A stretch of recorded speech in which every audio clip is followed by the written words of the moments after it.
विहारी जय राध माधवा जय कुंज विहारी जय गोपीजन वल्लभा जय गिरिवरधारी जय यशोदानंदना जय ब्रजजनरंजना यमुना तीरावनचारी जय राध माधवा जय कुंज विहारी जय गोपीजन वल्लभा जय गिरिवरधारी जय यशोदनंदना ब्रजजनरंजना यमुना तीरावनचारी यमुना तीरावनचारी।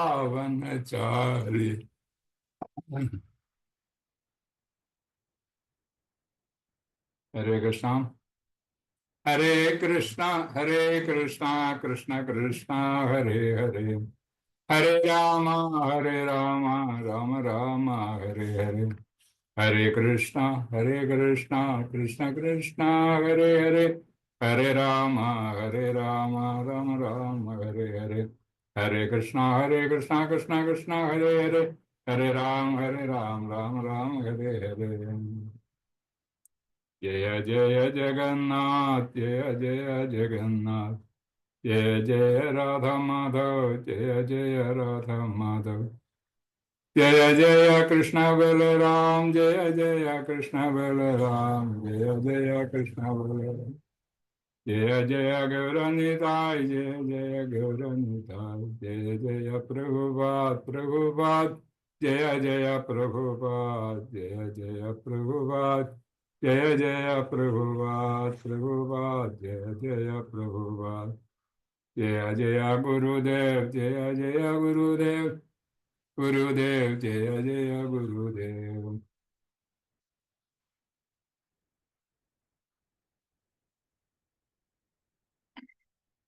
नमो ओम विष्णुपदाय कृष्णपृष्ठाय भूतले श्रीमते महाविष्णु स्वामी नमः।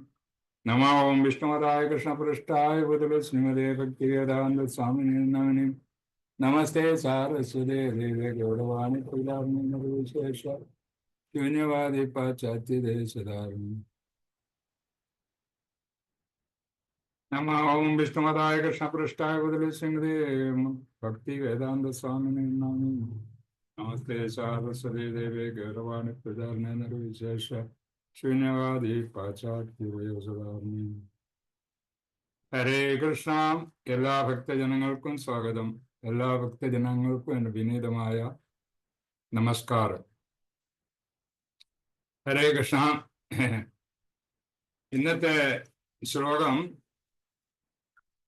1-ാം സ്കന്ധം 6-ാം അധ്യായം 21-ാം ശ്ലോകമാണ് ഇന്ന് വായിക്കുന്നത്. ശ്ലോകം വായിക്കാം. ഓം നമോ ഭഗവതേ വാസുദേവായ. ഓം നമോ ഭഗവതേ വാസുദേവായ. ഓം നമോ ഭഗവതേ വാസുദേവായ. നാരായണം നമസ്കൃത്യ നരം ചൈവ നരോത്തമം ദേവീം സരസ്വതീം വ്യാസം തതോ ജയമുദീരയേത്. നഷ്ടപ്രായേഷു ഭദ്രേഷു നിത്യം ഭാഗവത സേവയാ ഭഗവതി ഉത്തമശ്ലോകേ ഭക്തരോ ഭഗവതി നൈഷ്ഠികീം. ഹരേ കൃഷ്ണ ഹരേ കൃഷ്ണ. ശ്ലോകം വായിക്കാം. ഹന്താസ്മിൻ ജന്മനി ഭവാൻ. ഹന്താസ്മിൻ ജന്മനി ഭവാൻ മാം ദ്രഷ്ടുമിഹാർഹതി. മാം ദ്രഷ്ടുമിഹാർഹതി. അഭിപക്വകഷായാണം ദുർദർശോ അഹം കുയോഗിനാം. ഹന്താസ്മിൻ ജന്മനി ഭവാൻ മാം ദ്രഷ്ടുമിഹാർഹതി. അഭിപക്വകഷായാണം ദുർദർശോഹം കുയോഗിനാം. ഇതിന്റെ വാക്കുകളും അർത്ഥങ്ങളും. ഹന്ത അല്ലയോ നാരദ. അസ്മിൻ ഇത്. ജന്മനി ആയുസ്.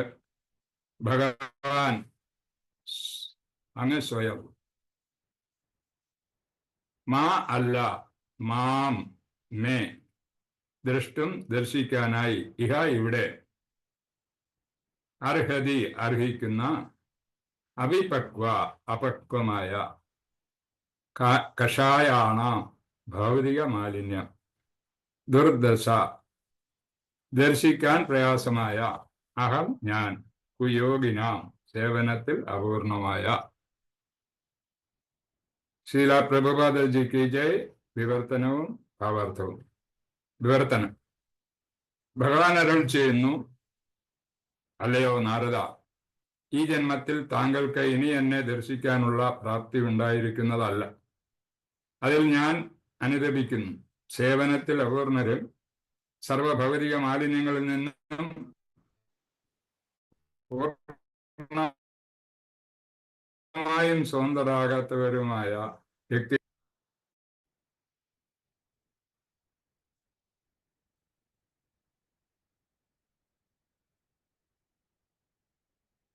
അർത്ഥം പരമധീരത്ത പുരുഷനെ ഭഗവത്ഗീതയിൽ അത്യന്തം പരിശുദ്ധനും പരമോന്നതനും നിരപേക്ഷ സത്യവുമായി വർണ്ണിച്ചിരിക്കുന്നു. ഹരേ കൃഷ്ണ. കേൾക്കാവോ? ഹരേ കൃഷ്ണ. ആ അല്ല, ഇവിടെ ഇന്റർനെറ്റ് പോകാൻ പോകുന്നു എഴുതി കാണിച്ചത്. ഹരേ കൃഷ്ണ. പരിശുദ്ധനും പരമോന്നതനും നിരപേക്ഷ സത്യവുമായി വർണ്ണിച്ചിരിക്കുന്നു. ഭഗവത് സ്വരൂപത്തിൽ ഭൗതിക ഛായയുടെ യാതൊരു സൂചക അവശിഷ്ടം പോലും ഇല്ല. ആകയാൽ ഭൗതിക അഭിനിവേശത്തിന്റെ ലവലേശമായ ഛായയുള്ള ഒരുവനെ ഭഗവാനെ സമീപിക്കാൻ സാധ്യമല്ല. കുറഞ്ഞ പക്ഷം രാജസികവും താമസികവുമായ രണ്ടുവിധ ഭൗതിക ഗുണങ്ങളിൽ നിന്നും ഒരാൾ എപ്പോൾ സ്വതന്ത്രനാകുന്നുവോ അപ്പോൾ മുതൽ ഭക്തിയുത സേവനം ആരംഭിക്കുന്നു. കാമം, അതായത് ഇന്ദ്രിയാസക്തി, ലോഹം, അതായത് അത്യാശ എന്നിവയിൽ നിന്നും സ്വതന്ത്രനാക്കപ്പെട്ടതിന്റെ സൂചനാ പ്രദർശനം അനന്തരഫലമായി സംഭവിക്കുന്നതാണ്. അതായത് ഒരാൾ ഇന്ദ്രിയ സംതൃപ്തി വാഞ്ചയിൽ നിന്നും ഇന്ദ്രിയ ആസ്വാദന ലോഭമോഹങ്ങളിൽ നിന്നും സ്വതന്ത്രനാകണം. സമീകൃതമായ പ്രകൃതി ഗുണം സാത്വികമാകുന്നു. സർവവിധ ഭൗതിക ഛായയിൽ നിന്നും സ്വതന്ത്രമാകുകയെന്നാൽ സാത്വികഗുണത്തിൽ നിന്നും സ്വതന്ത്രമാവുകയാണെന്ന് അർത്ഥം. വിജനമായ വനത്തിൽ ഭഗവത് ശ്രോതാക്കളെ അന്വേഷിക്കുന്നതിന് സാത്വിക ഗുണമായി നിരൂപിക്കുന്നു.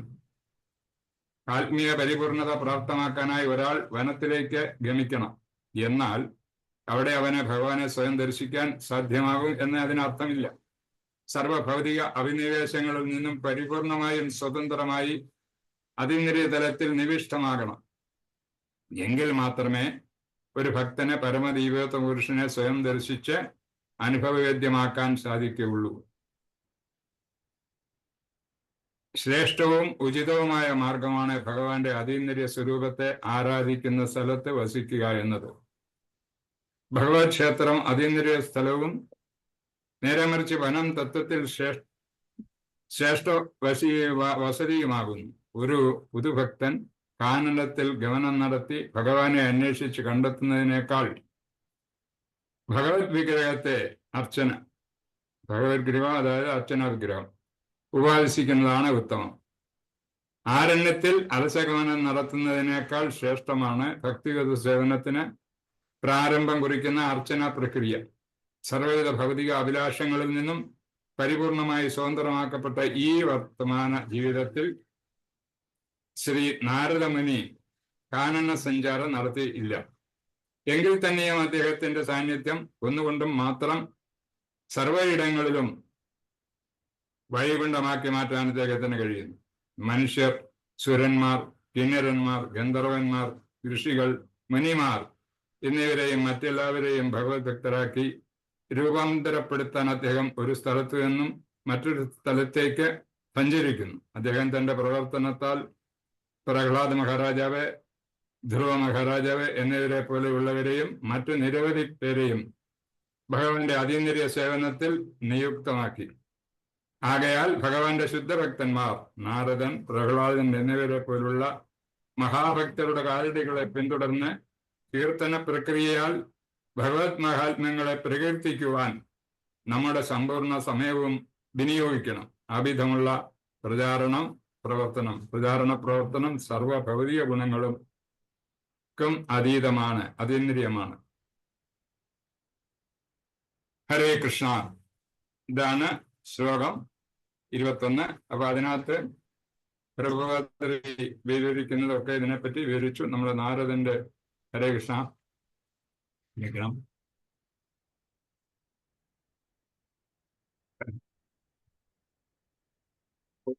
അജ്ഞാനതിമിരാന്തസ്യ ജ്ഞാനാഞ്ജനശലാകയാ ചക്ഷുരുന്മീലിതം യേന തസ്മൈ ശ്രീ ഗുരുവേ നമഃ. ശ്രീചൈതന്യമനോഭീഷ്ടം സ്ഥാപിതം യേന ഭൂതലേ സ്വയം രൂപകഥാമുഖിയം ദദാതി സുഗതാന്തികം. വന്ദേഹം ശ്രീഗുരു ശ്രീയുതകമലം ശ്രീഗുരൂൻ വൈഷ്ണവാൻശ ശ്രീരൂപം സാഗ്രജാതം സഹഗണ രഘുനാഥാന്യതം തം സജീവം സാദ്വൈതം സാവധൂതം പരിജന സഹിതം കൃഷ്ണ ചൈതന്യദേവം ശ്രീ രാധാകൃഷ്ണപാദാൻ സഹഗണ ലളിതാ ശ്രീ വിശാഖാന്യതം ച. ഹേ കൃഷ്ണ കരുണാ സിന്ധു ദീനബന്ധു ജഗത്പദേ ഗോപേശ ഗോപികാകാന്ത രാധാകാന്ത നമസ്തുതേ. സപ്തകാഞ്ചന ഗൗരാംഗി രാധേ വൃന്ദാവനേശ്വരി വൃഷഭാനുസുതേ ദേവി പ്രണമാമി ഹരിപ്രിയേ. വാഞ്ചാകൽപതരുഭ്യശ്ച കൃപാ സിന്ധുഭ്യേവ ച പതിതാനാം പാവനേഭ്യോ വൈഷ്ണവേഭ്യോ നമോ നമഃ. മുഖം കരോതി വാചാലം പങ്കും ലങ്കായതേ ഗിരിം യത്കൃപാ തമഹം വന്ദേ ശ്രീഗുരും ദീനതാരണം പരമാനന്ദമാധവം ശ്രീചൈതന്യമീശ്വരം. നിഗമകൽപ്പതരോർബലിതം ഫലം സുഖമുഖാദമൃതത്രിവസംയുതം പിബത ഭാഗവതം രസമാലയം ഗുരുഹോ രസിക ഭൂവി ആവുക. ഹരേ കൃഷ്ണ. അപ്പൊ ഇന്നത്തെ ശ്ലോകത്തിലോട്ട് പോകാൻ നമുക്ക്. നാരദ മഹർഷിയെ പറ്റിയാണ് ഇതിനകത്ത് പറയുന്നത്, ഈ ശ്ലോകത്തിൽ പറയുന്നത്. നാരദ മഹർഷിയും വ്യാസദേവനും തമ്മിലുള്ള ആ സംഭാഷണത്തിൽ ഇങ്ങനെ വരുന്ന ഒരു ശ്ലോകമാണിത്. അപ്പൊ നമ്മൾ വളരെ ദിവസം കൊണ്ട് നാരദനെ പറ്റിയും വ്യാസദേവനെ പറ്റിയും ഒരുപാട് കാര്യങ്ങളൊക്കെ നമ്മൾ ശ്രദ്ധിച്ചു കഴിഞ്ഞതാണ്. അപ്പൊ നാരദന്റെ ആത്മസാക്ഷാത്കാരം അത് ചെയ്തതിനു ശേഷം എന്തൊക്കെ സംഭവിച്ചു എന്നുള്ളത് വ്യാസമുനി ചോദിക്കുന്നതിന് ഉത്തരമായിട്ട് പറയുന്ന കാര്യങ്ങളാണ് ഇവിടെ പറയുന്നത്. ഇപ്പൊ വ്യാസദേവന് ഈ കാര്യങ്ങളൊക്കെ ശ്രദ്ധിച്ച് കേൾക്കണമെന്നൊരു താല്പര്യം ഉണ്ടായ കാരണത്താൽ നാരദ മഹർഷിയോട് ഇതിനെപ്പറ്റി പറയുന്നു. അപ്പൊ പറഞ്ഞുകൊണ്ടിരിക്കുന്ന കാര്യങ്ങളാണ് മഹർഷി അവിടെ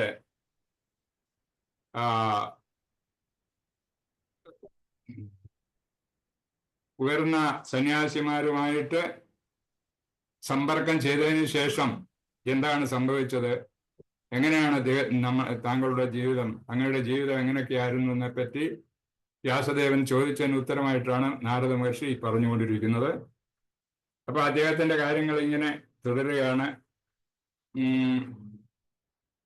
അദ്ദേഹത്തിനും മാതാവിനും മാത്രമായിരുന്നു, അദ്ദേഹവും മാതാവും മാത്രമാണ് ജീവിച്ചു കൊണ്ടിരുന്നതും പരസ്പരം അവർ അന്യോന്യം ആശ്രയിച്ച് കഴിഞ്ഞിരുന്നുവെന്നും വേറൊരു ആശ്രയമില്ലായിരുന്നെന്നും ഒക്കെ നമ്മൾ കണ്ടു. അപ്പൊ അങ്ങനെ ഇരിക്കുന്ന സമയത്താണ് ഒരു ദിവസം പശുവിനെ കറക്കാനായി പോയ നാരദന്റെ മാതാവ് അപ്രതീക്ഷിതമായിട്ട് സർപ്പദർശനമായിട്ട് മരിച്ചു പോകുന്നുണ്ട്. ആ മരിച്ചു പോയതിനെ നല്ലതായിട്ട് തന്നെയാണ്, അതായത് ഭഗവാന്റെ അനുഗ്രഹമായിട്ട് തന്നെ നാരദൻ 5 വയസ്സ് മാത്രമേ പറയാനുള്ളെങ്കിലും അദ്ദേഹം ഈ മുനിമാരുടെ സംസർഗത്താൽ അദ്ദേഹം വളരെ ഒരു ഭക്തനായി ഭഗവാനെ ഏത് സമയത്തും ഭഗവാനെ ഹൃദയത്തിൽ കൊണ്ടു നടക്കുന്ന വ്യക്തിയായി മാറി. അപ്പൊ അങ്ങനെ അദ്ദേഹത്തിന്റെ മാതാവിന് ഇദ്ദേഹത്തിനെ ശരിക്ക്, അതായത് നാരദനെ ശരിക്ക് വളർത്തണം എന്നൊരു താല്പര്യമൊക്കെ ഉണ്ടായിരുന്നു. പക്ഷെ എന്ത് ചെയ്യാം, ഈശസ്യ ഹി വശേ ലോക ദോഷാദാരുമയീ യഥ, അതായത് ഭഗവാൻ വിചാരിക്കുന്ന മാതിരിയെ നടക്കൂ. അതുകൊണ്ട് പരസ്പരം അവരുടെ ആഗ്രഹങ്ങളൊക്കെ അവിടെ വെച്ച് നിർത്തുന്നതായിട്ട് വന്നു.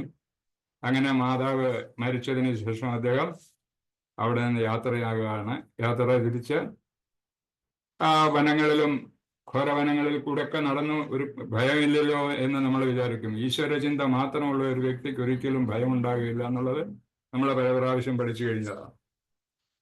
അപ്പൊ അങ്ങനെ വരുന്നു. വനങ്ങളിലും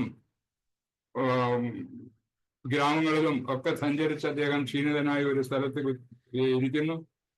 അപ്പൊ ഇരുന്നതിന് ശേഷം അദ്ദേഹം ഭഗവാനെ മനസ്സിൽ ധ്യാനിക്കുന്നു.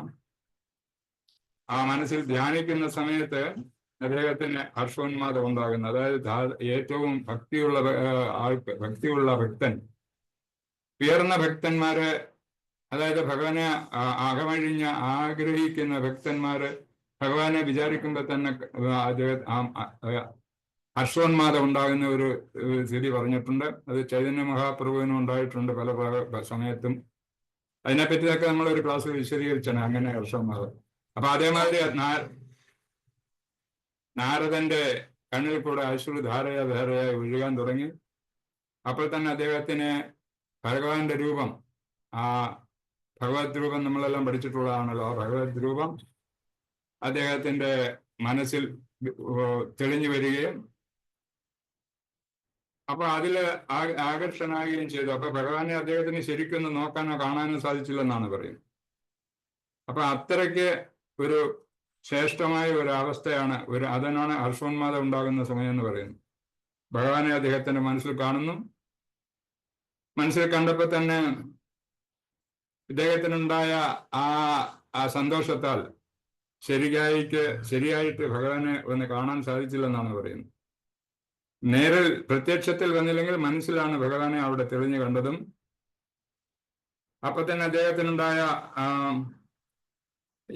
മനസ്സാൽ പരമദൈവത്തിന്റെ പദാരവിന്ദങ്ങളെ ധ്യാനിക്കാൻ ആരംഭിച്ച ഉടൻ തന്നെ എന്റെ നയനങ്ങളിൽ അശ്രുക്കൾ ധാരധാരെ പ്രവഹിക്കുകയും താമസമ്മിന പരമദൈവത്വ പുരുഷനായ ശ്രീകൃഷ്ണൻ എന്റെ ഹൃദയ കമലത്തിൽ പ്രാദുർഭവിക്കുകയും ചെയ്തു കഴിഞ്ഞിട്ട് എന്താ സംഭവിച്ചെന്നുള്ള അടുത്ത ശ്ലോകത്തിൽ പറയുന്നു. 14ാം ശ്ലോകത്തിൽ അലേ വാസുദേവ, അന്നേരം അതിരേകമായ സന്തോഷാധിക്യത്താൽ എന്റെ ശരീരത്തിന്റെ സർവ്വ അംഗങ്ങളും പ്രത്യേകമായി ഉത്തേജിതമായി. ഹർഷോന്മാദാവസ്ഥയിൽ നിമഗ്നാകയാൽ എനിക്ക് എന്നെയോ ഭഗവാനെയോ ശരിക്ക് ദർശിക്കാൻ കഴിഞ്ഞില്ല.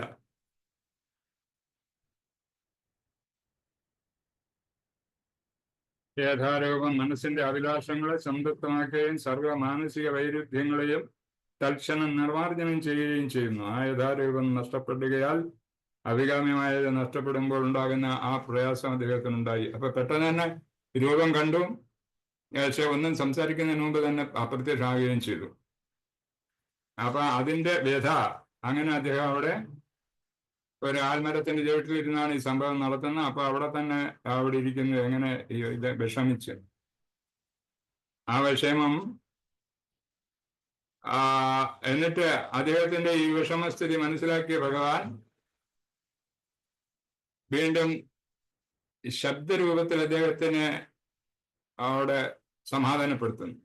അത് 20ാം ശ്ലോകത്തിൽ നമ്മൾ കണ്ടതാണ്. സർവ്വ ലൗകിക വർണ്ണനകൾക്കും അതീന്ദ്രിയനായ പരമദൈവത്വ പുരുഷൻ ആ ഏകാന്ത സ്ഥലത്തിലുള്ള എന്റെ ഉദ്യമങ്ങളെ ദർശിക്കിയാൽ ഗാംഭീര്യത്തോടെ ഹൃദ്യമായ വചനങ്ങളാൽ എന്റെ മനസ്താപത്തെ ലഘൂകരിക്കുന്നതിനായി എന്നോട് ഇപ്രകാരം സമ്മതിച്ചു.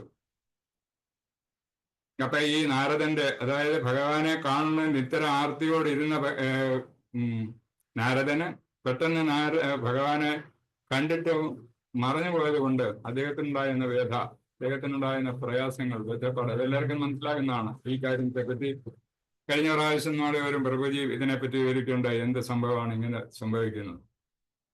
അപ്പൊ അങ്ങനെ നമ്മൾ ഏറ്റവും പ്രതീക്ഷിച്ചിരുന്ന ഒരു വസ്തുവിനെ പെട്ടെന്ന് കാണുകയും പെട്ടെന്ന് മറിഞ്ഞു പോവുകയും ചെയ്യുകയാണെങ്കിൽ നമുക്കുണ്ടാകുന്ന വ്യഥ എന്തൊക്കെയായിരിക്കണം എന്നുള്ളത് നമുക്ക് ഊഹിക്കാവുന്നതാണ്. നമ്മളൊക്കെ പല സന്ദർഭങ്ങളിൽ ഇതൊക്കെ അനുഭവിച്ചിട്ടുള്ളവരാണ്. നമ്മുടെ പ്രതീക്ഷയ്ക്കനുസരിച്ച് നടക്കുമെന്നുള്ള അവിടെ എത്തിക്കഴിഞ്ഞിട്ട് നടക്കാതിരിക്കാനും ഉണ്ടാകുന്ന വ്യഥ, അത് മനസ്സിലാക്കിയ ഭഗവാൻ അവിടെ അദ്ദേഹത്തിനോട് ഹൃദ്യമായ വചനങ്ങളാൽ എന്റെ മനസ്താപത്തെ ലഘൂകരിക്കുന്നതിനായി എന്നോട് ഇപ്രകാരം സമ്മതിച്ചു.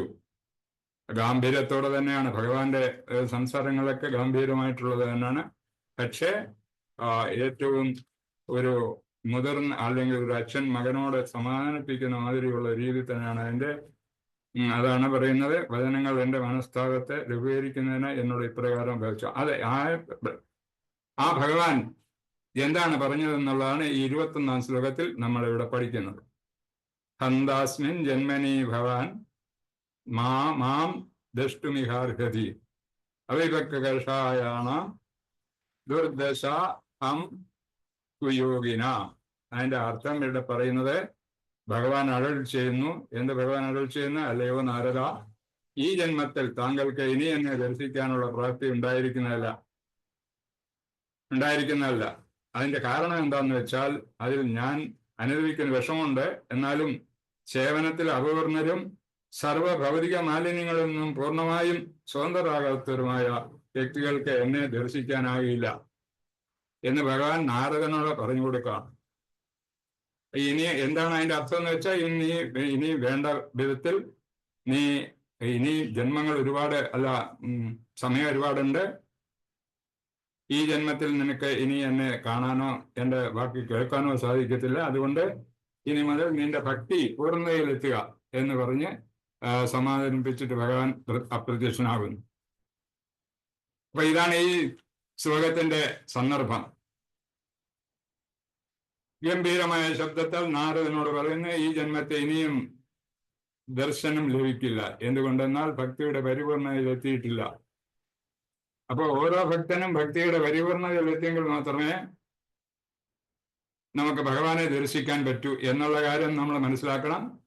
ഈ നാരദന്റെ കഴിഞ്ഞ ജന്മത്തെ പറ്റിയാണ് പറയുന്നത്. ആ കഴിഞ്ഞ ജന്മത്താണ് ഭഗവാൻ എത്തുന്നത്. കഴിഞ്ഞ ജന്മം എന്ന് പറഞ്ഞാൽ ഒരു കൽപ്പത്തിന് മുൻപാണ്. ഒരു കൽപ്പം എന്ന് പറഞ്ഞാൽ എത്ര വർഷം ഉണ്ടെന്നുള്ളത് നമുക്കറിയാവുന്നതാണ്. അപ്പൊ അങ്ങനെ ഒരുപാട് വർഷങ്ങൾക്ക് മുമ്പ് ഭഗവാൻ നാരദന് ഉപദേശിച്ചു കൊടുക്കുകയാണ്. അന്ന് നാരദൻ ശൂദ്രനായ പാലകനായിരുന്നു. എന്നിട്ടും അദ്ദേഹത്തിന്റെ ആ ഭക്തിയിൽ ഉണ്ടായിരുന്ന ഉറച്ച മനസ്ഥിതി, ദൃഢമായ ഭക്തിയിലേക്ക് അദ്ദേഹത്തിന്റെ ലക്ഷ്യം ഉണ്ടായിരുന്നു. ദൃഢമായി ഭഗവാനെ കാണണം എന്നുള്ള ലക്ഷ്യം അദ്ദേഹത്തിനകത്ത് ഉണ്ടായിരുന്നു. അപ്പൊ അതുകൊണ്ട് ആ കാണണമെങ്കിൽ ഇന്ന ക്വാളിഫിക്കേഷൻ അതിനുള്ള കാര്യങ്ങളൊക്കെ, അതായത് ഭക്തിയുടെ പരിപൂർണതയിൽ എത്തിയെങ്കിൽ മാത്രമേ, പരിപൂർണതയിൽ എത്തുക എന്ന് പറഞ്ഞാൽ സകല ഭൗതികമായിട്ടുള്ള സകല ചിന്തകളും നമ്മുടെ മനസ്സിൽ നിന്ന് വിട്ട് നമ്മൾ അതിലെത്തിക്കഴിഞ്ഞെങ്കിൽ മാത്രമേ പരിപൂർണതയിൽ എത്തിയെങ്കിൽ മാത്രമേ നമുക്ക് ഭഗവാനെ കാണാൻ പറ്റുമെന്ന് തന്നെ ഭഗവാൻ പറഞ്ഞു കൊടുത്തിട്ടാണ് പോലും. അപ്പൊ കൽപ്പങ്ങളോടും പിന്നെ നാരദൻ ജീവിച്ചതിന് ശേഷം ആ കൽപ്പ അവസാനം ഭഗവാനെ ലയിച്ചുകയറുകയും വീണ്ടും ഭഗവാൻ നാരദൻ ജന്മമെടുക്കുകയും ചെയ്യുന്ന ബ്രഹ്മാവിന്റെ മകനായിട്ട്. പിന്നെ ആ സമയത്താണ് നമ്മളോട് ഈ കഥകളൊക്കെ പറയുന്നത്. കഴിഞ്ഞ ജന്മത്തിൻ്റെതായിരുന്നു ഇത്രയൊക്കെ. അപ്പം എത്ര ദീർഘമായിട്ട് ഒരു ഭക്തി ചെയ്തെങ്കിൽ മാത്രമേ പെർഫെക്റ്റ് ഭക്തിയിലോട്ട്, അതായത് ഭക്തിയിൽ പരിപൂർണത നേടണമെങ്കിൽ നമ്മൾ ഇത്രയും ഒരുപാട് പ്രയാസപ്പെട്ട് ഈ സാധനാ ഭക്തി കുറെ വർഷങ്ങൾ ചെയ്തെങ്കിൽ മാത്രമേ പറ്റൂ. അപ്പൊ ഇതിനകത്ത് നമ്മുടെ ഒരു പ്രഭുജിയുടെ ലെക്ചർ ഞാൻ കേട്ടത് പറയുന്ന ഭക്തി 2 വിധത്തിൽ ഭക്തികളുണ്ടെന്നാണ് പറയുന്നത്. ആ ഭക്തിയിൽ ഒന്ന് സാധനാഭക്തിയും, ആ സാധനാഭക്തി എന്ന് പറയുന്നത് ഭഗവാനെ കാണാൻ വേണ്ടി നമ്മളെ യോഗ്യരായി തീരുന്നതിന് പരിപൂർണതയിലെത്താനുള്ള ആ പ്രക്രിയകളെയാണ് സാധനാഭക്തി എന്ന് പറയുന്നത്. അപ്പൊ സാധനാഭക്തി എങ്ങനെയാ ചെയ്യേണ്ടതെന്നൊക്കെ കഴിഞ്ഞ ക്ലാസ്സുകളൊക്കെ നമ്മൾ പഠിച്ചിട്ടുള്ളതാണ്. അപ്പൊ ആ സാധനാഭക്തിയുടെ പരിപൂർണതയിൽ എത്തിയെങ്കിൽ മാത്രമേ ഭഗവാനെ കാണാൻ പറ്റും. ആ സിദ്ധഭക്തിയിൽ എത്തണം. സിദ്ധഭക്തിയും സാധനാഭക്തി, അങ്ങനെയാണ് 2 ഭക്തികൾ. രണ്ടിനും വലിയ പ്രത്യേകിച്ച് വ്യത്യാസങ്ങളൊന്നുമില്ല. എല്ലാം നമുക്ക് ആനന്ദം, എങ്ങനെ ഒരു സിദ്ധഭക്തിയിൽ ആനന്ദം കിട്ടുന്നു അതേമാതിരി ഈ സാധനാഭക്തിയിലും ആനന്ദം നമുക്ക് ലഭിക്കുന്നുണ്ടെന്ന് പറയുന്നു. പക്ഷേ ഈ സിദ്ധഭക്തിയിൽ എത്തണമെങ്കിൽ പരിപൂർണമായിട്ട് നമ്മൾ ശുദ്ധരാവണം. അതായത് നമ്മുടെ ഈ ഭൗതികമായിട്ടുള്ള ചിന്തകൾ എന്തൊക്കെയാണ് നമുക്കുള്ളത്, പല കാര്യങ്ങളിൽ. ഈ ഭൗതിക ലോകത്ത് എന്തെല്ലാം ഉണ്ടോ അതിനെപ്പറ്റിയുള്ള ചിന്ത, എൻ്റെ വീട്, എൻ്റെ സ്വത്ത്, എൻ്റെ കുടുംബം, കാമൻ, ലോകം, മോഹം, സങ്കീർത്തനം, ഇങ്ങനെയുള്ള കാര്യങ്ങളൊക്കെ, അതായത് ഈ ഭൗതിക ലോകത്ത്, നമ്മളിപ്പോഴും ഭൗതിക ലോകത്താണല്ലോ ഭക്തന്മാരായിട്ട് നമ്മളെ നമ്മളെ സാധനാഭക്തിയിൽ നമ്മൾ നടന്നുകൊണ്ടിരിക്കുകയാണ്. അപ്പൊ ആ സാധനാഭക്തി പരിപൂർണതയിൽ എത്തണമെങ്കിൽ നമ്മുടെ ഭാവം രാഗാനുഗ ഭക്തിയിൽ എത്തിച്ചേരണം. ആ ഭാവം പൂർണ്ണതയിൽ ഭഗവാനോടുള്ള പ്രേമം പരിപൂർണതയിലെത്തണം. എങ്കിൽ മാത്രമേ നമുക്ക് ഭഗവാനെ കാണാനോ ഭഗവാന്റെ കാര്യങ്ങൾ ശരിക്കും മനസ്സിലാക്കാനോ സാധിക്കുകയുള്ളൂ എന്ന് പല പ്രാവശ്യം നമ്മളിവിടെ പഠിച്ചിട്ടുള്ളതാണ് പല സമയത്തും. അപ്പൊ അങ്ങനെ ഭക്തിയിൽ രണ്ട് വിഭാഗം ഉണ്ടെന്ന് പറയുന്നു. ഭക്തി പരിപൂർണതയിൽ എത്തുന്നതിന് മുമ്പുള്ള ഭക്തിയും, അതായത് സാധനാ ഭക്തി. നമ്മുടെ സാധനാ ഭക്തി എന്ന് പറഞ്ഞാൽ വൈദിക നിയമങ്ങൾ അനുസരിച്ച് അല്ലെങ്കിൽ ഗുരുവിന്റെ നിർദ്ദേശം അനുസരിച്ച് ഭക്തി പുരോഗമിപ്പിക്കുക, ഭക്തിയുടെ ഭഗവത് സേവനം പുരോഗമിപ്പിക്കുക. ആ ഭക്തിയുടെ പാരമ്യതയിലെത്തുമ്പോഴാണ് നമ്മൾ സിദ്ധഭക്തിയിൽ എത്തുന്നത്. സിദ്ധഭക്തിയാണ് നമുക്ക് ആവശ്യം. സിദ്ധഭക്തിയിൽ എത്തണമെങ്കിൽ വളരെ വളരെ പ്രയാസങ്ങളുണ്ട്, വളരെ വളരെ നിഷ്ഠകൾ അനുസരിച്ചെങ്കിൽ മാത്രമേ പറ്റും.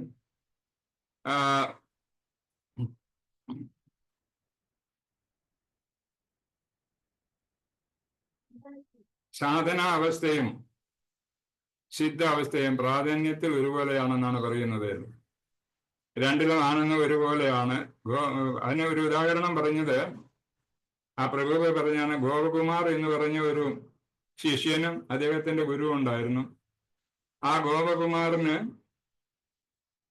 വൃന്ദാവനത്തിലെത്തി ശ്രീകൃഷ്ണ ഭഗവാനെ നേരിട്ട് കാണണമെന്ന് അദ്ദേഹത്തിന് ഒരു ആഗ്രഹം ഉണ്ടായിരുന്നു. അപ്പൊ ആ ഗുരു ഒരു മന്ത്രം കൊടുത്തു അദ്ദേഹത്തിന്.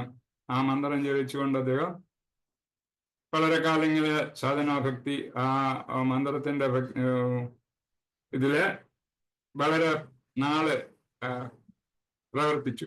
അതിനുശേഷം അദ്ദേഹം ആ മന്ത്രമൊക്കെ ശരിക്കും പഠിച്ചതിന് ശേഷം അദ്ദേഹത്തിന് സ്വർഗത്തെത്താൻ പറ്റി. സ്വർഗത്തിന് ശേഷം പിന്നെ ബ്രഹ്മലോകത്തെത്തി ആ മന്ത്രമുണ്ട്, ആ മന്ത്രത്തിന്റെ വിദ്യകളുണ്ട്. അങ്ങനെ ഗുരുവിൽ നിന്നും കിട്ടിയ മന്ത്രം അവിടെ നിന്നും പോയാൻ പറ്റി വൈകുണ്ഠത്തിലും എത്തുന്നു. വൈകുണ്ഠം ആത്മീയ ലോകത്തുള്ളതാണെന്നുള്ള അറിയാമല്ലോ. അങ്ങനെ ആ വൈകുണ്ഠത്തിലെത്തി അവിടെ നിന്നും ദ്വാരക എന്ന് പറയുന്ന ഭാഗമുണ്ട്, അവിടെയും എത്തി. പക്ഷെ അവിടെ നിന്ന് അദ്ദേഹത്തിന്റെ ആഗ്രഹം എന്ന് പറയുന്നത് ശ്രീകൃഷ്ണനെ കാണാനുള്ള ആഗ്രഹമായിരുന്നു. അവിടുത്തെ ഗോലോകത്തിലെ വൃന്ദാവനത്തിലെത്തണം.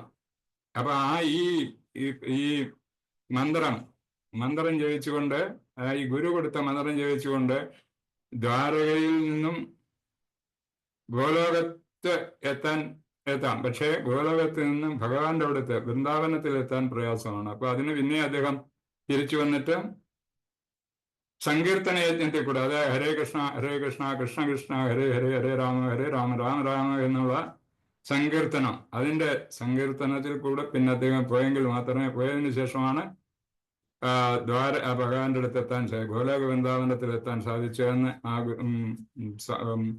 പ്രഭുജി പറയുന്നു. അപ്പൊ അങ്ങനെ എല്ലാ മന്ത്രങ്ങളിലും വെച്ച് അത്യുന്നതമായിട്ടുള്ളതാണ് നമ്മുടെ ഹരേ കൃഷ്ണ മഹാമന്ത്രം. മന്ത്രവും നാമജപവും തമ്മില് വ്യത്യാസം അദ്ദേഹം പറയുന്നു. മന്ത്രത്തിന് 3 വിഭാഗമുണ്ട്. അതായത് ബീജം, നാമം, അതുപോലെ തന്നെ ന്യാസം. ബീജം എന്ന് പറഞ്ഞാൽ അതിന്റെ ബേസിക് ഉള്ളത്. ഒരു മന്ത്രം ഓം നമോ ഭഗവതേ വാസുദേവ എന്നൊരു മന്ത്രമുണ്ടെങ്കിൽ, അല്ലെങ്കിൽ ഓം നമ ശിവ എന്നുള്ള മന്ത്രം ഉണ്ടെങ്കിൽ, ആ ഓം എന്ന് പറയുന്ന ബീജവും നാമം എന്ന് പറയുന്ന വാസുദേവ എന്നുള്ളതും ന്യാസം എന്ന് പറയുന്നത് ഓം നമോ ഭഗവതേ വാസുദേവായ. നമ്മൾ നമസ്കരിക്കുന്ന, അതായത് ഭഗവാന്റെ തൃപ്പാദങ്ങളെ നമസ്കരിക്കുന്നതിനാണ് ന്യാസം എന്ന് പറയുന്നത്. അപ്പൊ അങ്ങനെ ഒരു മന്ത്രത്തിന് 3 വിഭാഗം ഉണ്ടെന്നും മന്ത്രത്താൽ അങ്ങനെയാണ് മന്ത്രത്തിന്റെ ചിട്ട. പക്ഷെ നാമം എന്ന് പറഞ്ഞാൽ നമ്മുടെ മഹാമന്ത്രം, ഹരേ കൃഷ്ണ മഹാമന്ത്രം, അതിനകത്ത് ഈ 3 സിസ്റ്റങ്ങളൊന്നുമില്ല. അതേപോലെ എല്ലാം നാമം തന്നെ, ഭഗവാന്റെ നാമം പറയുക. അപ്പൊ അതിനാണ് ഏറ്റവും പവർ കൂടുതലെന്ന് നമ്മളെ ഇസ്കോൺ പറയുന്നുണ്ട്. അതേ ചിലരൊക്കെ വിചാരിക്കുന്നു ഈ വേറൊരു മന്ത്രം ഉണ്ടല്ലോ നമ്മുടെ ഓം ഗായത്രി മന്ത്രം, നമ്മുടെ മന്ത്രത്തിനേക്കാൾ കൂടുതലാണ് ഗായത്രി മന്ത്രം എന്ന് ചിലരൊക്കെ പറയുന്നുണ്ട്. അത് ശരിയല്ല. നമ്മളുടെ ഹരേ കൃഷ്ണ മഹാമന്ത്രം തന്നെ ഏറ്റവും ഉത്തമമാണെന്ന് നമ്മുടെ ഈ ക്ലാസ് എടുത്ത പ്രഭുജി പറഞ്ഞിരുന്നു. അതുകൊണ്ട് എല്ലാവരും ഹരേ കൃഷ്ണ മഹാമന്ത്രം അതിന് രീതികൾ നമ്മൾ തരുന്നത്, അതിന്റെ തെറ്റുകളില്ലാതെ അതിന്റെ ശരിയായ ത്തിൽ നമ്മളെയൊക്കെ എങ്ങനെ ജപിക്കണം എന്ന് പറഞ്ഞിട്ടുള്ള വിധത്തിൽ ജപിച്ചെങ്കിൽ മാത്രമേ നമ്മുടെ ഈ സാധനാഭക്തിയിൽ എന്തെല്ലാം ചെയ്യണം എന്ന് പറഞ്ഞിട്ടുള്ളൂ. അപ്പൊ സാധനാഭക്തിയുടെ പ്രധാനപ്പെട്ട ഒരു ഇതാണ് ഹരേ കൃഷ്ണ മഹാമന്ത്ര ജപം. ആ മന്ത്രം ജപിച്ചാൽ നമുക്ക് ഇങ്ങനെ ഗോലോക വൃന്ദാവനത്തിലെത്താൻ പറ്റും എന്ന് പറയുന്നുണ്ട്. കൃഷ്ണമന്ത്രം ജപിക്കുകയാണെങ്കിൽ, കൃഷ്ണമന്ത്രം എന്ന് പറഞ്ഞു പോകും, ഈ മന്ത്രരൂപത്തിൽ കൃഷ്ണൻ ഹരേ ഓം നമോ ഭഗവതേ, അതായത് വേദിക്ക് ശാസ്ത്രം അനുസരിച്ച്, വൈദിക ശാസ്ത്രം അനുസരിച്ച് മന്ത്രങ്ങളാണ് നമുക്ക് പഠിപ്പിക്കുന്നത്. ആ മന്ത്രങ്ങളെക്കാട്ടിൽ ശ്രേഷ്ഠമാണ് നമ്മുടെ മഹാമന്ത്രം, അതായത് ഹരേ കൃഷ്ണ കൃഷ്ണ കൃഷ്ണ ഹരേ ഹരേ, ഹരേ രാം രാം രാം ഹരേ ഹരേ എന്നുള്ള മന്ത്രം. അപ്പൊ അത് ജപിക്കുന്നതിന് നമുക്ക് പറഞ്ഞിട്ടുള്ള രീതികളൊക്കെ നമ്മൾ ജപിച്ചെങ്കിൽ മാത്രമേ അതിന്റെ ശരിയായ ഫലം കിട്ടൂ. അപ്പൊ അങ്ങനെ കൃഷ്ണമന്ത്രം, അതായത് ഓം നമോ ഭഗവതേ വാസുദേവ എന്നുള്ളതല്ല, വേറെ മന്ത്രം കൃഷ്ണനെ പറ്റി മാത്രമുള്ള വൈദികങ്ങളുമായിട്ട് പറഞ്ഞിട്ടുള്ള മന്ത്രങ്ങൾ ഉണ്ട്. ആ മന്ത്രം ജപിച്ചാൽ മോക്ഷം കിട്ടും എന്ന് മാത്രമാണ് പറയുന്നത്. അതായത് നമുക്ക് ഈ ഭൂലോകത്തിൽ നിന്നും മാറാൻ പറ്റും, അതായത് രക്ഷപ്പെടാൻ പറ്റും. അതാണ് മോക്ഷം എന്ന് പറയുന്നത്. നമ്മൾ ഉദ്ദേശിക്കുന്ന മോക്ഷം, അതായത് കൃഷ്ണ നാമം ആണെങ്കിൽ ഭഗവാന്റെ ചരണങ്ങളിൽ എത്താം, പാദക കമലങ്ങളിൽ നമുക്ക് പോയി എത്താമെന്ന് പറയുന്നുണ്ട്. അതായത് കൃഷ്ണ നാമജപത്താൽ, ഹരേ കൃഷ്ണ നാമജപത്താൽ ഭഗവത് ചരണങ്ങളിൽ എത്താം എന്ന് പറയുന്നത്. കൃഷ്ണമന്ത്രം അല്ലെങ്കിൽ ശിവമന്ത്രം ഇതൊക്കെ ജപിച്ചു കഴിഞ്ഞാൽ നമുക്ക് പോകുന്നത് എവിടാണ്? ഭഗവാന്റെ ചരണങ്ങളിൽ എത്താൻ പറ്റില്ല. നമ്മുടെ ഈ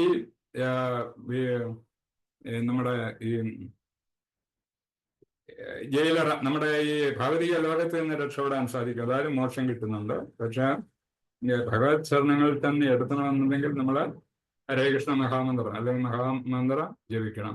അതുപോലെ തന്നെ സാധകാവസ്ഥ, പല വിധത്തിലുള്ള ആഗ്രഹങ്ങളുണ്ട്. സാധകാവസ്ഥ എന്ന് പറഞ്ഞാൽ എന്താണ് അതിന്റെ ലക്ഷ്യം എന്ന് വെച്ചാൽ, നമ്മുടെ ഉള്ളിലുള്ള സകല ഭൗതികമായ വിചാരങ്ങളും,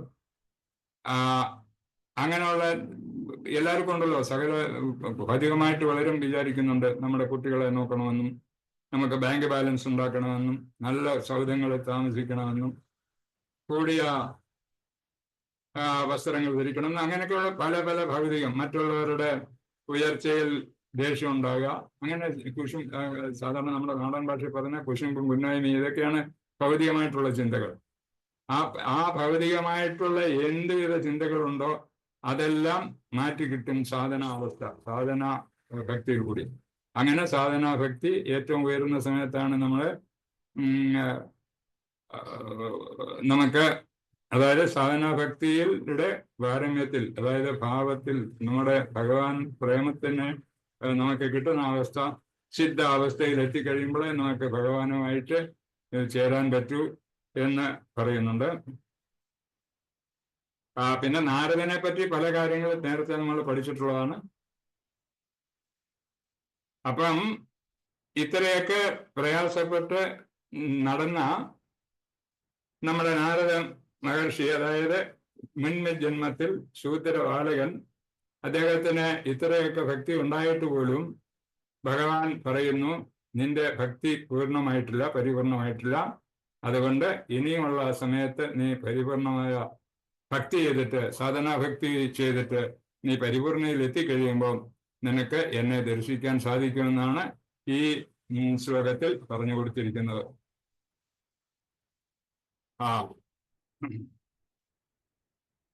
ഈ ശ്ലോകത്തെ പറ്റി പറയാൻ ഇത്രയൊക്കെ ഉള്ളത്. പിന്നെ നാരദ മഹർഷിയെ പറ്റി പറയുന്നുണ്ട്. നമുക്ക് നാരദ മഹർഷി നാരദ ഭക്തി സൂത്രം എന്നൊരു പുസ്തകമുണ്ട്. അതിനകത്ത് ഭക്തി എന്താണെന്നും ഭക്തി എങ്ങനെ ചെയ്യണമെന്നൊക്കെ ഇതിനകത്ത് പറഞ്ഞ് നമുക്ക് തരുന്നുണ്ട്. അപ്പൊ ഞാൻ അതിനകത്ത് ഭക്തി സൂത്രം, നാരദ ഭക്തി സൂത്രം, അതീന്ദ്രിയ പ്രേമ രഹസ്യങ്ങൾ എന്നാണ് ഇതിന്റെ ഹെഡിങ്, ആ പുസ്തകത്തിന്റെ പേര്. അപ്പൊ അതിനകത്ത് നേടാനുള്ള മാർഗങ്ങളെ പറ്റി പറയുന്നുണ്ട്. അധ്യായം 3 പറയുന്നത്. സൂത്രം 34. സൂത്രം എന്ന് പറഞ്ഞാൽ എല്ലാവർക്കും അറിയാമായിരിക്കും. ഈ നമ്മൾ പ്രസംഗിക്കുന്നതിൻ്റെയൊക്കെ അതിൻ്റെ ഒരു ഉദാഹരണം പറയാം. തസ്യാഹ സാധനാനി ഗായന്തി ആചാര്യ. ഇത്രേ പറയുന്നുള്ളൂ അതിനകത്ത്. അതായത് സൂത്രം, ഒരു സൂത്രം. തസ്യ സാധനാനി ഗായന്തി ആചാര്യ. അപ്പൊ അതിന്റെ അർത്ഥം പറയുന്നത് ഇവിടെ നാരദ മഹർഷിയുടെ കൃതിയാണിത്, നാരദ ഭക്തി സൂത്രം. അപ്പൊ അതിന്റെ പ്രഭുപാദർജിന് വന്നിട്ടുള്ള പരിഭാഷ അതാണ് ഞാൻ വായിക്കുന്നത്. ഈ ശ്ലോക നാരദനെ പറ്റിയാണല്ലോ നമ്മൾ പഠിച്ചുകൊണ്ടിരിക്കുന്നത്. അപ്പൊ ഈ ഒരു സൂത്രം എന്താണെന്ന് നോക്കാം. നമുക്ക് സൂത്രം എന്താണെന്ന് നോക്കാം. തസ്യാ സാധനാനി ഗായന്തി ആചാര്യ. തസ്യ അതിന്റെ സാധനാനി ഉണ്ടാകാനുള്ള മാർഗങ്ങൾ ആചാര്യന്മാർ ഗായന്തി പാടുന്നു. അപ്പൊ ഈ ചെറിയ ഒരു ശ്ലോകത്തിന്റെ അർത്ഥമാണ് ഈ പറയുന്നത്. ഭക്തി നേടുന്നതിനുള്ള മാർഗങ്ങൾ ആചാര്യന്മാർ വിവരിച്ചിട്ടുണ്ട്. അതാണ് പറയാൻ പോകുന്നത്. ഭാവാർത്ഥത്തിൽ പറയുന്നതിന്റെ ഭക്തിവിധ സേവനത്തിന്റെ ഏറ്റവും ഉത്കൃഷ്ടാവസ്ഥയായ പരാഭക്തിയുടെ അന്തസത്തയെക്കുറിച്ച് വിവരിച്ചു കഴിഞ്ഞ ശേഷം ആ അവസ്ഥയിൽ എത്തിച്ചേരുന്നതിനുള്ള പരിശീലനത്തെക്കുറിച്ച് വിവരിക്കുകയാണ് നാരദൻ. ഇപ്പോൾ ഭക്തിയുടെ പരിശീലനത്തെ സാധനാഭക്തി എന്ന് പറയുന്നു. ഭക്തി തന്നെയാണ് അതിന്റെ മാർഗവും എന്ന് നാരദൻ നേരത്തെ പറയുകയുണ്ടായി. മാത്രമല്ല അത് മറ്റൊന്നിനെ ആശ്രയിക്കുന്നില്ല. പ്രത്യേകിച്ച് ജ്ഞാനത്തെ അഥവാ അറിവിനെ ശീല പ്രഭുപാദർ സൂചിപ്പിച്ചതുപോലെ ഭക്തന്റെ പരിശീലനത്തെ പോലും ആശ്രയിക്കുന്നില്ല. അപ്പൊ ഭക്തിയിലെത്താനുള്ള മാർഗം സാധനാഭക്തിയെ പറ്റിയാണ് പറയുന്നത്. കൃഷ്ണാവബോധം പരിശീലനം കൊണ്ട് മാത്രം ഉദ്ദേശിപ്പിക്കുവാൻ സാധിക്കണമെന്നില്ല. നമ്മളിൽ അന്തർലീനമായിരിക്കുന്ന ഭക്തിയുത സേവനത്തിന്റെ കഴിവിനെ വളർത്തിയെടുക്കുന്നതിന് വേണ്ടി ചില പ്രക്രിയകൾ സ്വീകരിച്ച് പരിശീലിക്കാവുന്നതാണ് എന്ന് മാത്രം. അപ്രകാരം ജന്മസഹജമായ കഴിവിനെ പ്രകടമാക്കാൻ സാധിക്കുന്നു. അത്തരം പരിശീലനത്തെ സാധനാഭക്തി എന്ന് പറയുന്നു. ഭക്തിരസാമൃത സിന്ധുവിൽ പറഞ്ഞിട്ടുള്ളതാണത്. അപ്പൊ നമ്മുടെയൊക്കെ, അതായത് ഒരു മനുഷ്യൻ ജനിക്കുമ്പോൾ ആ ജന്മസിദ്ധമായിട്ട് കിട്ടിയിട്ടുള്ളതാണ് ഭക്തി. പക്ഷെ അതിനെ നമ്മൾ ഭക്തിമാർഗത്തിലോട്ടും പോകാം, മറ്റ് നിരീശ്വരവാദത്തിലോട്ടും പോകാം. അപ്പൊ അങ്ങനെ ആ ഭക്തിയെ നമ്മുടെ ഉത്സാഹം കൊണ്ട് നമ്മൾ വഴിതിരിച്ചെടുത്തെങ്കിൽ മാത്രമേ നമുക്ക് ആ സാധന എടുത്തെങ്കിൽ മാത്രമേ നമുക്ക് ഭക്തിയോട്ട് വരാൻ പറ്റൂ. അപ്പൊ അതാണ് എല്ലാവരുടെയും ജന്മസിദ്ധമായിട്ട് കിട്ടിയിട്ടുള്ള ഒരു സ്വഭാവമാണ് ഭക്തി എന്ന് പറയുന്നത്. ഭഗവാനെ കാണണം. നമ്മുടെ സാധാരണ ഭഗവാന്റെ സേവനമാണല്ലോ നമ്മുടെ സ്വരൂപം എന്ന് പറയുന്നത്. ആ സ്വരൂപം എന്ന് പറയുന്നത് ജന്മനാ കിട്ടുന്ന ഒരു സംഗതിയാണ്. അപ്പൊ ആ സ്വരൂപം, അതായത് ഭഗവാന്റെ ഭക്തിവിധ സേവനം ചെയ്യുക, ഭഗവാനിൽ എത്തിച്ചേരുക, ഭഗവാന്റെ സേവനം ചെയ്യുക എന്നുള്ളതാണ് നമ്മുടെ ലക്ഷ്യം. ആ ലക്ഷ്യം നമുക്ക് ജന്മനാ കിട്ടിയിട്ടുള്ളതാണ്. പക്ഷെ നമ്മളത് മാറ്റിയെടുക്കാൻ നമ്മൾ ശ്രമിക്കണം. അതായത് മാറ്റിയെടുക്കാന്ന് പറഞ്ഞാൽ നമ്മുടെ വളരുന്ന സാഹചര്യം, ഗ്രഹത്തിന്റെ സാഹചര്യം, ഇതൊക്കെ അനുസരിച്ചാണ് ഭക്തിയിലോട്ട് പോകുക. നിരീശ്വരവാദി നമ്മുടെ ലോകത്തിന്റെ സാഹചര്യം, ഇതൊക്കെ കണക്കിലാക്കിയിട്ടാണ് നമ്മുടെ ഒരു ജീവാത്മാവ് ഏത് വിധത്തിൽ പോകണമെന്നുണ്ടാകുന്നത്. അപ്പൊ നമ്മൾ ഭക്തിയിലോട്ട് തിരിയണമെന്നുണ്ടെങ്കിൽ അതിനുള്ള സാഹചര്യം നമുക്കുണ്ടെങ്കിൽ നമുക്ക് ആ വഴിക്ക് പോകാൻ പറ്റും. അല്ലെങ്കിൽ വിദ്യാഭ്യാസം നമുക്ക് അതിനൊക്കെ കിട്ടുന്നെങ്കിൽ അങ്ങനെ പോകാൻ പറ്റും. ഏതായാലും ഒരു കുഞ്ഞ് ജനിച്ചാൽ ആ കുഞ്ഞിന്റെ മനസ്സിൽ ഈ ഭക്തിയുത സേവനം ചെയ്യണം എന്നുള്ളത് അദ്ദേഹത്തിന്റെ ജന്മനാ കിട്ടുന്ന ഒരു ഇത് തന്നെയാണ്. അപ്പൊ അത് മാറ്റിയെടുക്കേണ്ട കർത്തവ്യം മുതിർന്നവർക്കും ആണ്. അതുപോലെ തന്നെ വളരുന്ന സാഹചര്യം അനുസരിച്ച് അത് മാറ്റങ്ങൾ വരാം. ഭക്തി നിയമങ്ങളും നിയന്ത്രണങ്ങളും ഒരു ആത്മാവിന്റെ ബന്ധനത്തിൽ നിന്ന് ദുരിതങ്ങൾക്കും കാരണമായ പ്രവണതകളെ ചികിത്സിച്ച് സുഖപ്പെടുത്തുവാൻ വേണ്ടിയുള്ളതാണ് ഭക്തിയുടെ നിയമങ്ങൾ. ഇന്ന് ഭക്തി ചെയ്യണമെങ്കിൽ ഇന്ന നിയമങ്ങളും അത് ഇന്നപോലെ ചെയ്യണം എന്നൊക്കെയുള്ളത് നമ്മളെ നേർവഴിക്ക് നയിക്കാനുള്ളതിന് വേണ്ടിയിട്ടുള്ള ചില കാര്യങ്ങളാണ് ഭക്തിയുടെ നിയമമായിട്ട്. അതായത് വേദങ്ങൾ പറയുന്നതും അതുപോലെ നമ്മുടെ ഗുരുക്കന്മാർ പറഞ്ഞു വരുന്നതും. ആദ്യം ഭക്തിരസാമൃത സിന്ധുവിൽ നിന്ന് എടുത്തിട്ടുള്ള മനഃശാസ്ത്ര വിദഗ്ധന്റെ നിർദ്ദേശങ്ങൾ പാലിച്ച്, ഉദാഹരണം പറയാം, ഒരു മനുഷ്യന്റെ മാനസിക ആസ്വാസ്ഥ്യങ്ങൾ സുഖപ്പെടുത്തുന്നത് പോലെ ഈ സാധന ഭക്തിയും മായയുടെ മാന്ത്രിക വശ്യശക്തിക്ക് അധീനപ്പെട്ട് ബദ്ധന ആക്കപ്പെട്ട ആത്മാവിന്റെ ഭ്രാന്ത് സുഖപ്പെടുത്തുന്നു. ഒരു ഉദാഹരണം പറഞ്ഞതേ ഉള്ളു. മാനസിക ആസ്വാസ്ഥ്യങ്ങൾ സുഖപ്പെടുത്തുന്നത് പോലെ നമുക്ക് അസ്വസ്ഥങ്ങൾ വരുമ്പോൾ ഡോക്ടറെ അടുത്ത് പോയിട്ട് നമ്മൾ ചികിത്സിക്കുന്നില്ല. അതേമാതിരി മായയുടെ അധീനത്തിലാകുന്ന വ്യക്തികളെ അവിടുന്ന് മാറ്റിയെടുക്കാൻ വേണ്ടിയിട്ടാണ് മാന്ത്രിക വശ്യതയ്ക്ക് അധീനപ്പെട്ട് ബദ്ധാത്മകപ്പെട്ട് ആത്മാവിനെ ഭ്രാന്തി സുഖപ്പെടുത്തുന്നു. അങ്ങനെയുള്ള ഈ ഭക്തി കൊണ്ട് നമ്മുടെ മായയിൽ അഴിപ്പെട്ടു പോകുന്നവരൊക്കെ രക്ഷപ്പെടുത്താം എന്നാണ് പറയുന്നത്. സാധന ഭക്തി പരിശീലിപ്പിക്കുന്നതിനുള്ള മാർഗങ്ങൾ ആചാര്യന്മാരിൽ നിന്നും ലഭിച്ചതാണെന്ന് നാരദൻ പറയുന്നു. ആചാര്യൻ എന്ന് പറഞ്ഞാൽ വാക്കുകൊണ്ടും പ്രവൃത്തി കൊണ്ടും പഠിപ്പിക്കുന്നവർ എന്നാണ് അർത്ഥം. ഈ നമുക്ക് ഭക്തിയുടെ മാർഗങ്ങൾ, ഭക്തി ഉയർത്താനുള്ള മാർഗങ്ങൾ ആചാര്യന്മാർ ഇതെന്ന് പറയുന്നു. ആ ആചാര്യന്മാരെ പറ്റി ഇവിടെ പറയുന്നു. ആരാണ് ആചാര്യന്മാർ? വാക്കുകൊണ്ടും പ്രവൃത്തി കൊണ്ടും പഠിപ്പിക്കുന്നവർ എന്നാണ് അർത്ഥം. ആ ആചാര്യനെ വായുകൊണ്ട് പറഞ്ഞാൽ മാത്രം പോരാ, പ്രവൃത്തിയിലും കാണിച്ചു കൊടുക്കുന്നവരെയാണ് ആചാര്യൻ എന്ന് പറയുന്നത്. അപ്പൊ അങ്ങനെ ഒരു ആചാര്യൻ ആവണമെങ്കിൽ വളരെ പ്രയാസമുള്ള കാര്യമാണ്. അപ്പൊ അങ്ങനെ അവരാണ് നമ്മുടെ ഭക്തിയുടെ ആത്മാവിന്റെ, നമ്മുടെ ജീവാത്മാക്കളെ നേർവഴിക്ക് നയിക്കുന്നവരാണ് ഈ ആചാര്യന്മാർ. അവരെ വാചകം കൊണ്ട് മാത്രം പോരാ, പ്രവൃത്തിയിലും കാണിക്കണമെന്ന് പറഞ്ഞു. അവരുടെ പ്രതിനിധികൾക്കും മാത്രമേ ഭക്തി യോഗം അഭ്യസിപ്പിക്കാൻ കഴിയുള്ളൂ. ആ ഭക്തി ഉള്ളവർക്ക് മാത്രമേ ഭക്തി യോഗം പഠിപ്പിക്കാൻ പറ്റുമെന്നും പറയുന്നുണ്ട്. അല്ലാതെ ഭക്തന്മാരുടെ വേഷം കിട്ടിയ അവ്യക്തിഗതവാദികളെ കൊണ്ട് സാധിക്കുകയില്ല. നാരദൻ ഉത്കൃഷ്ട ആചാര്യന്മാരുടെ ഒരാളാണ്. അതുകൊണ്ട് അദ്ദേഹത്തിന്റെ വാക്കുകൾ ശ്രദ്ധിച്ചു കേട്ടാൽ മാത്രം മതി, അത് ധാരാളമാണ്. എന്നിട്ടും പരമ്പര സമ്പ്രദായം വെച്ചുകൊണ്ട് അദ്ദേഹം പൂർവിക ആചാര്യന്മാരെ ഉദ്ധരിച്ചുകൊണ്ടാണ് എഴുതുന്നത്. കൂടാതെ അദ്ദേഹത്തിന്റെ ആത്മവീക്ഷണവും നൽകുന്നു. അതുകൊണ്ട് സമ്പ്രദായമോ സ്ഥാപക ആചാര്യനെയോ നോക്കാതെ അദ്ദേഹത്തിന്റെ സന്മാർഗോപദേശങ്ങൾ ആർക്കും സ്വീകരിക്കാവുന്നതാണ്. അവിടെ നാരദൻ ഉപയോഗിച്ചിരിക്കുന്ന വാക്ക് ഗായന്തി, അവർ പാടുന്നു എന്നാണ്. എന്തുകൊണ്ടെന്നാൽ ആചാര്യന്മാർ വളരെ സന്തോഷത്തോടെയാണ് ഭക്തി യോഗ തത്വങ്ങൾ അഭ്യസിപ്പിക്കുന്നത്. ഒരു സൂത്രം ഞാൻ വായിച്ചെന്നേ ഉള്ള സമയം നേരത്തെ പോകണ്ടല്ലോ എന്ന് വിചാരിച്ചു. എല്ലാവർക്കും അറിയുന്ന കാര്യമായിരിക്കും ഇത്, എങ്കിലും ഇതൊരു അധികപ്പറ്റായിട്ട് വിചാരിക്കണ്ട. ഹരേ കൃഷ്ണ. ഇത്രയൊക്കെയുള്ള മാതാജി ഇന്നത്തെ ക്ലാസ്സിൽ പറയാൻ. ഹരേ കൃഷ്ണ. ഹരേ കൃഷ്ണ പ്രഭു. താങ്ക് യു പ്രഭു. ഹരേ കൃഷ്ണ. ഹരേ കൃഷ്ണ.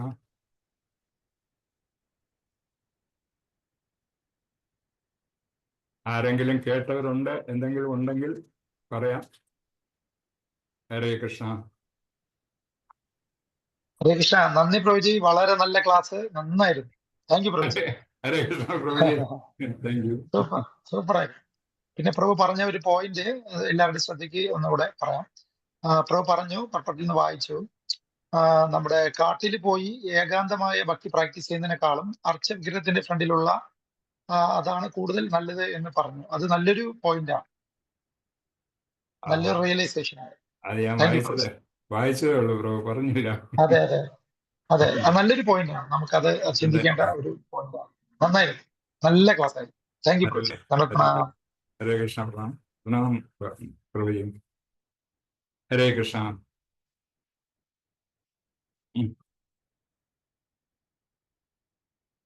നിർത്താം മാതാജി, നിർത്താം. ഓക്കെ പ്രഭു. വാഞ്ചാകൽപതരുഭ്യശ്ച കൃപാ സിന്ധുഭ്യവ പതിതാനാം പാവനേഭ്യോ വൈഷ്ണവേഭ്യോ നമോ നമഃ. ഹരേ കൃഷ്ണ. ഹരേ കൃഷ്ണ.